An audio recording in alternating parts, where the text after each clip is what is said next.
So I want to talk about strategy going into these next 4 years. Specifically, two different versions of the same strategy or a similar strategy. They're not really the same, and that's what I want to talk about. But the two people are Senator Bernie Sanders and Cenk Uygur of the Young Turks. And I've talked a decent amount about Cenk Uygur and this whole sort of the Young Turks drama where basically they're accused by a lot of people on the left of pivoting to the right and doing the sort of why I left the left grift that a lot of right-wingers have done. It's a way to make money. It's a way to sort of make a big spectacle of supposedly being on the left and then switching sides and going to the other side of the aisle. It's lucrative. It creates a bunch of attention, puts a bunch of attention on you, and if you feel like it's strategically advantageous to be on the right instead of the left, then it's a convenient way for you to sort of make a bunch of to-do about it. And so I think that that's what Cenk's doing. Most of the people that are really on the left and not just sort of like, center-left liberals, and even most center-left liberals, I think, can see the flaws in what he's doing, in that it's really just a shameless appeal to the right more than it is any type of strategy to spread left-wing ideas. And essentially what Cenk's idea is that he wants to use the paradigm of establishment versus populist to appeal to as many people on the right as he can. He feels that essentially him and Trump, or Trump's people, you could say, agree on one thing, which is that the establishment is bad and populism is good. And that by appealing to not just people on the right, but commentators on the right and people who have big audiences on the right, by trying to create relationships with them based on this idea that, hey, we're all against the establishment here, that could lead to inroads that lead to positive results during the Trump administration. Essentially, the contention is that a lot of these people that voted for Trump because they like populism or they, quote, hate the establishment, really would be in favor of most left-wing populist ideas. Those ideas like free healthcare and things of that nature are popular with that crowd. They just don't like Democrats, and they've been sort of radicalized to the right, or they've been radicalized to thinking that Donald Trump is a better vehicle to those positive ends than, I guess, any other politician. And so Cenk thinks that by feeding into that delusion, that either some people can be recruited to the left through persuasion, or that people will find out and realize at some point during Trump's presidency that he's not actually a populist, and that will make them change their allegiance. And so, I think this is flawed. I went over this in a whole other video, and I'll link to that. I don't want to talk too much about that specifically, because I've gone over it a lot.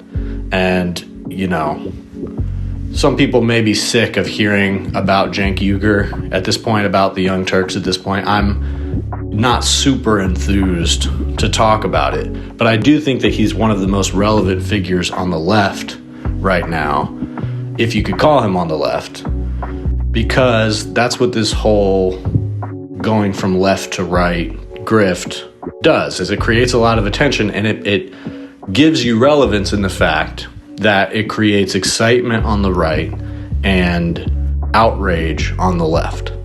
And that is one thing that I will give to Cenk, is that he has successfully done that. That, I think, is the only thing he's successfully done so far, is created a lot of attention and outrage on the left and excitement on the right, interest on the right, you could say, about this pivot that he's making. So he's been successful in that way. He has also alienated a huge amount of his audience. And that's why I think that these videos talking about Cenk Uygur, I'm not the only one who does. I try not to do it too much, but these videos are very popular. And I think it's because they have and had a huge audience. And a lot of people are pissed off about what they're doing right now. And so they're both looking for other content creators that they can connect with, and people are looking for somebody to sort of fill in this gap of what's happening here and why it is that somebody like Cenk, who was a reliable, staple of the left for a long time, is suddenly pivoting to the right. And then you have people who say, oh, it was always like this, Cenk was never really on the left. Yes, that's true. We can, quibble about that all day. But the point is that he had one of the mainstay left-wing platforms. He created the Justice Democrats, which made a meaningful impact on Congress and politics as a whole. This was a figure on the left, and now he's moving towards being a figure on the right. And so I think that has created a lot of attention. It's put a lot of attention on Cenk and the Young Turks. And so, I think selfishly for him, it makes sense to do that. But whether that's going to lead to anything positive in terms of policy, most people, including myself, are not very faithful about that. But one of the things that Cenk has said is that he and Bernie Sanders, he said this in the conversation with Francesca Fiorentini, who works for him, and they had a debate.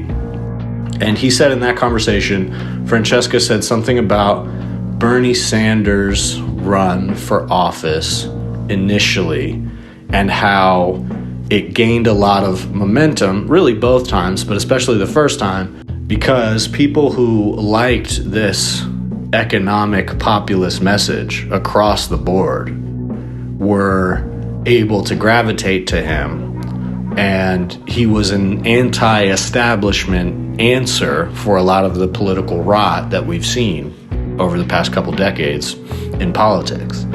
So whatever it was on a subconscious level that appealed to people about Trump kind of appealed to people about Bernie as well, except Bernie is a much more positive version of that anti-establishment energy. And Bernie did a great job of organizing the left and some people who aren't nominally onto the left around a common cause, which was healthcare, free college tuition, things like that. And Cenk Uygur said that that's exactly what he's trying to do. That's exactly what I'm doing. So that's how he views it. So that's what I'm trying to set up here, is that as we're thinking about what it is that Cenk's doing and whether or not it makes any sense, what he thinks he's doing is exactly the same as what Bernie Sanders is doing, or has done in the past and is doing now. And that's the comparison I want to draw, because even though they were talking about Bernie Sanders in the past, one thing I noticed is that current Bernie Sanders is actually doing a similar version of the same strategy that Cenk is kind of doing. Except the key difference is the way Bernie is going about it, and the fact that Bernie is not making any bones about the fact that these are people that he fundamentally disagrees with. And in as far as there can be some agreement on policy that's good for people, that's good. And in those cases, it might make sense to work with Republicans. And so Bernie is not so much saying, well, you are anti-establishment, so that makes you good. That's essentially what Cenk is saying, or he's trying to sort of sell that message. He's trying to say, hey, look, I'm on board with the anti-establishment people. And I don't care if they like Trump, I don't care if they like Bernie, doesn't matter. All that matters is that they're anti-establishment. That's where Cenk's mistake is, because the words anti-establishment are hollow. Unless you flesh out what you're talking about there, then you're just grouping yourself with a bunch of people who actually don't believe the same things that you believe at all. And that's how you find yourself in a position where you're sort of on Twitter begging for attention from this guy Elon Musk, who owns Twitter, and then that guy on the day of Trump's inauguration goes out and does a Nazi salute in front of the crowd. And these are the type of people that you're trying to suck up to try to create this anti-establishment coalition. So that's where the whole thing falls apart, because whether you think you can agree with these people on the rhetoric of anti-establishment doesn't really matter, because that coalition is completely going to fall apart based on policy. Once the conversation becomes about policy, you're going to realize that none of you guys agree, and certainly they don't agree with you. And you're also going to realize that once they find out you don't agree with their worldview, you're out.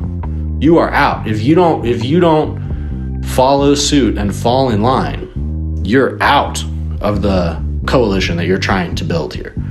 So that's the flaw in Cenk's thinking. And you could say that there's a similar flaw in what Bernie's trying to do, because what Bernie is trying to do, and he's done this a couple times now, he's made appeals to Elon Musk, he's made appeals to Donald Trump, and even what Bernie said to Elon Musk is comparable to what Cenk said to Elon Musk.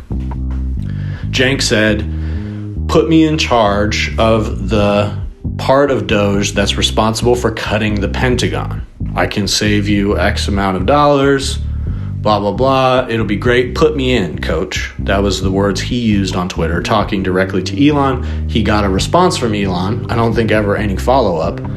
And he was excited about that. To him, that was evidence that, like, hey, this method could work. Bernie Sanders also said something similar. He said, Elon Musk made hints recently about cutting the Pentagon.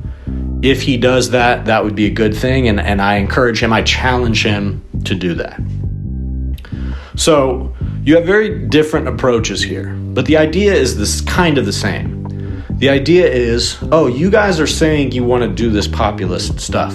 You guys are saying you want to do good things for working people. You're saying you want to cut the Pentagon. I actually agree with that. We should cut the Pentagon. And if you're trying to do all these cuts to all these different government agencies, the Pentagon is one of the main ones you should be looking at. They can't pass an audit. They're wasting our money. They're using it for all kinds of crazy fucked up shit we don't even know about. The Pentagon is where you should be looking to make cuts.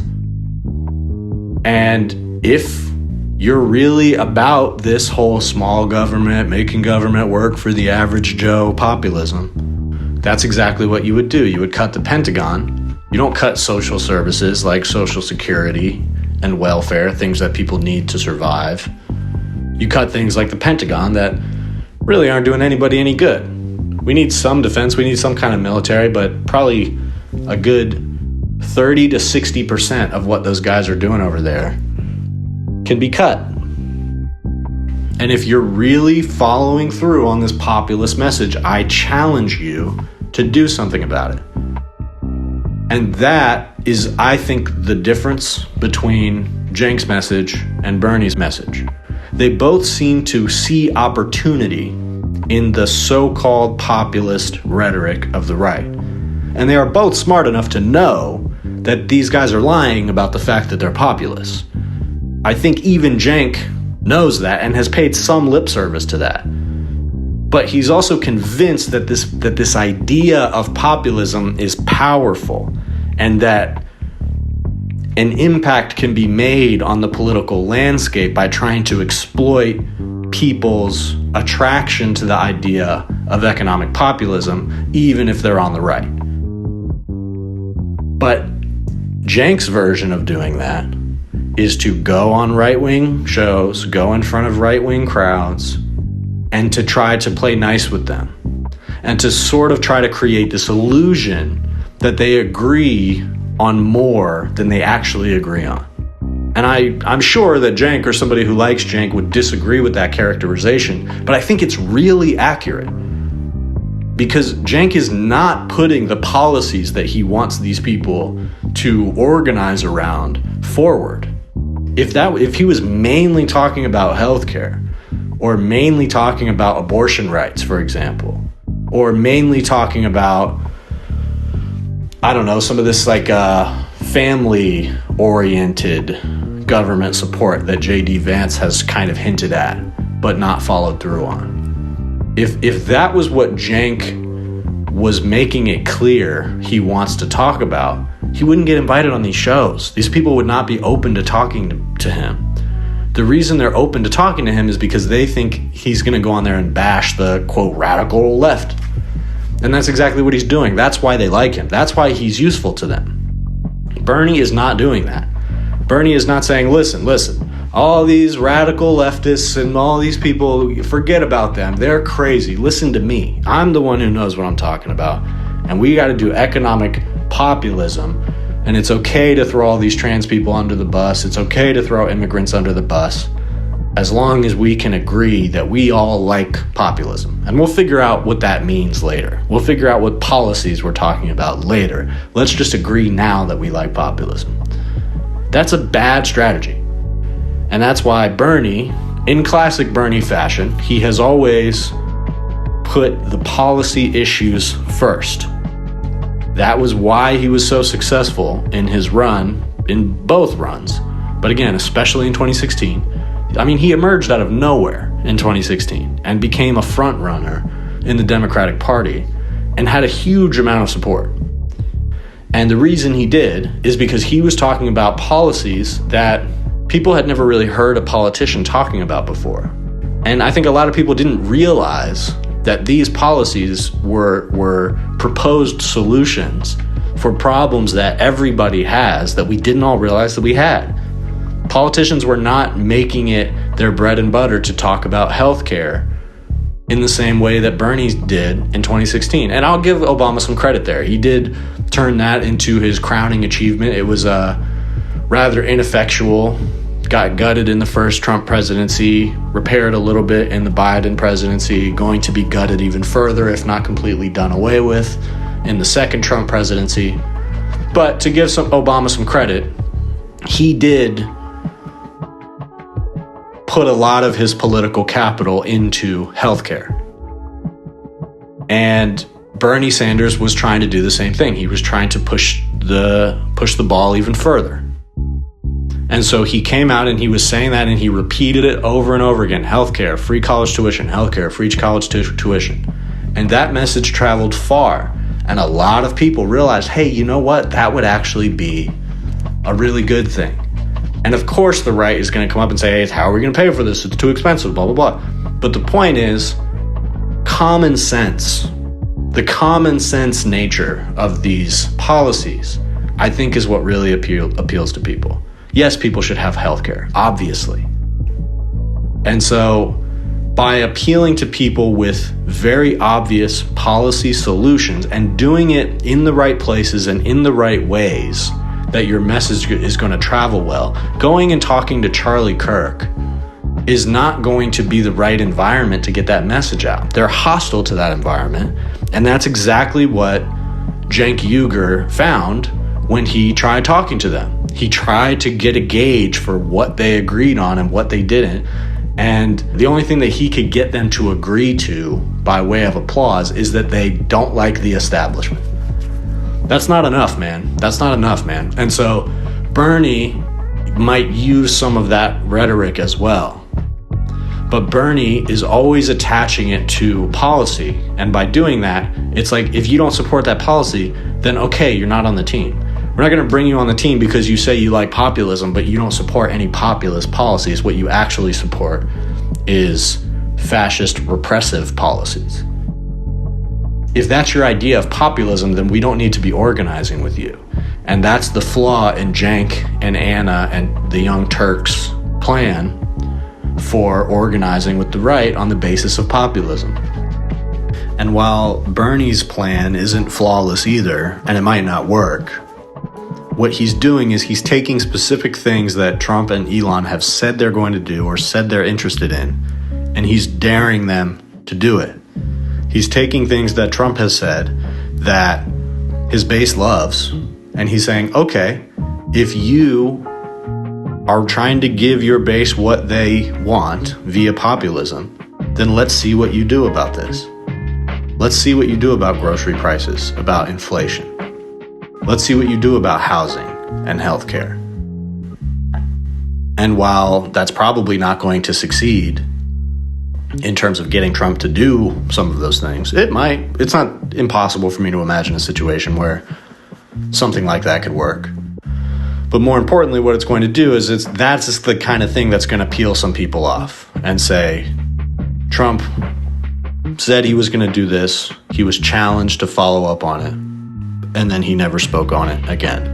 And the only way that you can get that kind of concession out of people who claim to like Trump or voted for Trump or whatever is not by pretending that you really agree with them and that you're best friends and that you're all on the same team before you actually agree on anything. Put the policies first. And if you want to use the method of using Trump's own words against him, then do it. But make it clear that your disagreements come from the fact that what he actually is doing is not populist and that probably nothing they're going to do is populism. But you can't make that point unless you're talking about specific policies.